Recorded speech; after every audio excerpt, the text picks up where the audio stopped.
নেটফ্লিক্সে একটি সিনেমা এসছে, সিনেমার নাম হলো আপ চাষা কই। সিনেমাটা নিয়ে অনেক কথা হচ্ছে। সিনেমাটা আমি দেখতে বসলাম।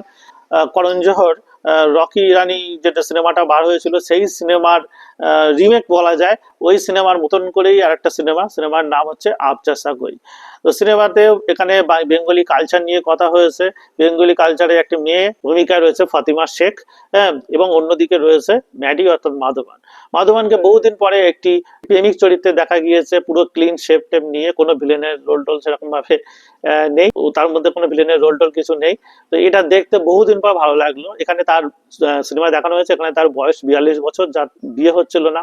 শেষ অব্দি তার ফাতিমা শেখ তাকে পছন্দ করে, পছন্দ করার পরে দুজনের মধ্যে বিয়ে সব ঠিকঠাক হয়ে যাওয়ার পরে একটি ঝামেলা তাদের মধ্যে এসে এসে পড়ে। হ্যাঁ, কি সেই ঝামেলা, তার জন্য আপনাকে সিনেমা অবশ্যই দেখতে হবে। যারা বাঙালি তাদের কাছে কিন্তু সিনেমাটা ব্যাপক ভালো লাগবে। হ্যাঁ, কারণ এখানে বেঙ্গলি কালচারটা তুলে এনেছে, যে টিপিক্যাল বেঙ্গলি কালচার, যে কালচারটা বর্তমানে নেই। হ্যাঁ, সেইগুলোই মানে এখানে তুলে আনা হয়েছে। আমরা যারা এখানে মানে বাঙালি এবং এখানে থাকি তারা জানি যে এই সমস্ত বাঙালি কালচার যেগুলো বলিউড দেখায় সেটা কিন্তু এখন আর নেই। এখন সেই বাঙালির সংস্কৃতি সব ঝরে ঝরে মাংসের মতো পড়ছে। তাও যদি আপনাদের আমাদের যে কালচার সেটা একটু জানার ইচ্ছা করে, বাইরের রাজ্য আমাদের কিভাবে দেখে, যে এখানে কার মানুষ সম্পর্কে, সেইটা দেখতে ভালো লাগবে।